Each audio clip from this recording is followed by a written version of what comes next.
Assalamualaikum warahmatullahi wabarakatuh. Hai para pencinta catur dan para caturmania, selamat datang kembali di Legenda Catur Dunia. Di video kali ini saya akan tunjukkan permainan dari Jose Raul Capablanca saat berhadapan dengan Richard Reti. Seperti kawan-kawan ketahui, Capablanca merupakan pecatur dari Kuba, seorang juara dunia ketiga setelah Emanuel Lasker, sedangkan Richard Reti merupakan master catur berkebangsaan Austria-Hungaria. Kali ini Capablanca memegang hitam, Richard Reti memegang putih. Memulai permainan dengan pion E4 dibalas pion E5, kuda F3, kuda C6, gajah B5, pembukaan Ruy Lopez atau Spanish game, dibalas Capablanca pion D6.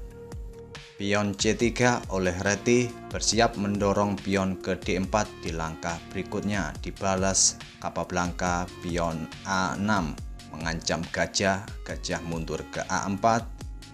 Capablanca melanjutkan pion F5, menantang pion pusat putih E4. Tantangan tidak diterima, Reti lebih memilih pion D4, melanjutkan rencana awalnya. Pion F pukul pion E4, mengancam kuda ke G5. Capablanca melanjutkan pion E pukul pion D4. Richard Reti pukul pion E4 dengan kuda.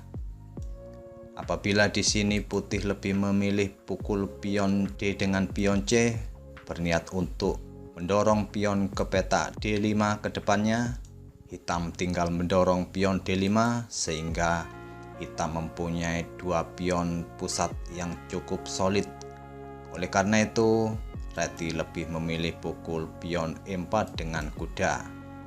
Kuda F6 lanjut Capablanca, gajah G5 memaku kuda, ditutup dengan gajah E7.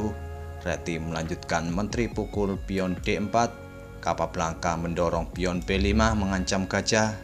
Reti pukul kuda hitam F6 dengan kuda skak, pion pukul kuda.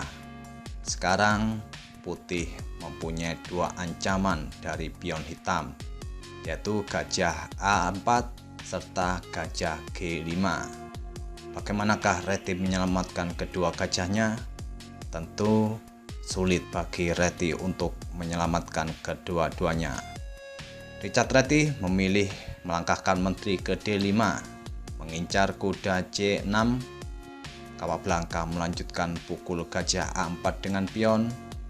Gajah hitam ke H6, berniat melangkah ke petak G7 di langkah berikutnya untuk mengancam beteng H8. Apabila di posisi seperti ini, menteri putih lebih memilih pukul kuda C6 skak. Hitam menutupnya dengan gajah D7, berbalik mengancam menteri. Setelah menteri mungkin ke D5, hitam akan kembali kehilangan gajahnya. Oleh karena itu, di posisi seperti ini, Reti melangkahkan gajahnya ke H6. Capablanca melanjutkan langkah menteri ke D7 melindungi kuda C6. Richard Reti rokade, gajah hitam ke B7, gajah putih ke G7 mengancam beteng. Kita sudah memasuki fase-fase yang menentukan kawan-kawan di game kali ini. Terlihat beteng hitam terancam oleh gajah putih. Tentu tak ada tempat bagi beteng hitam untuk pindah, karena jika pindah ke petak G8 akan dipukul menteri putih. Jika pindah ke F8, tentu gajah putih akan tetap pukul beteng. Capablanca memilih untuk rokade, gajah pukul beteng. Dan di langkah berikutnya ini, Capablanca membuat langkah yang cukup mengejutkan bagi Richard Reti. Tidak memukul gajah dengan beteng, melainkan melangkahkan kuda ke E5, open serangan kepada menteri putih. Di sini menteri putih mempunyai dua petak yang aman, yaitu petak A5 dan petak D1. Petak D4 serta petak D2 merupakan petak yang aman bagi menteri, namun tidak bagi rajanya. Apa salahnya jika menteri putih ke petak D4 atau ke D2? Kuda hitam akan ke F3 skak, menggarbur menteri putih.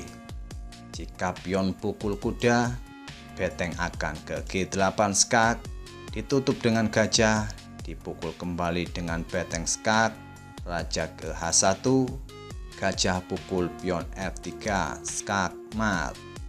Itulah mengapa Richard Reti melangkahkan menteri ke D1. Dan di langkah berikutnya ini Capablanca kembali membuat langkah mematikan lainnya. Jika kawan-kawan menyukai puzzle, silahkan kawan-kawan pause video ini untuk beberapa detik dan coba temukan langkah terbaik Capablanca di langkah berikutnya ini. Apakah kawan-kawan sudah menemukan langkah tersebut? Akan saya tunjukkan langkah terbaik dari Capablanca adalah gajah ke F3 mengancam menteri sekaligus mengorbankan gajahnya. Richard Reti memutuskan pukul gajah dengan pion.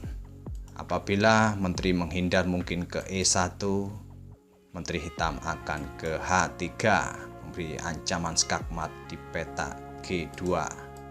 Jika putih melanjutkan dengan pion pukul menteri, beteng akan ke G8 skak, ditutup dengan gajah, dipukul kembali beteng skak mat. Dan di sini Richard Reti pun memutuskan pukul gajah dengan pion.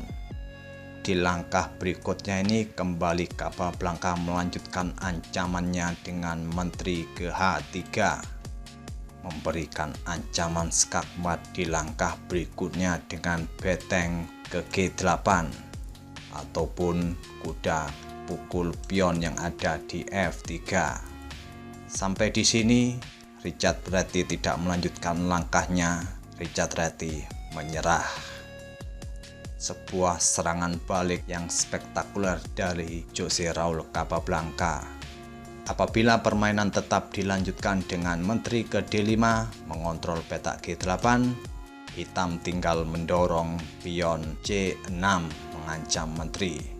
Putih pun akan kehilangan harapan untuk mempertahankan rajanya dari ancaman skak mat di langkah berikutnya. Itulah kawan-kawan permainan cantik yang dimainkan oleh Capablanca dengan serangan baliknya. Terima kasih telah menyaksikan video kali ini. Sampai bertemu di video-video berikutnya. Wassalamualaikum warahmatullahi wabarakatuh.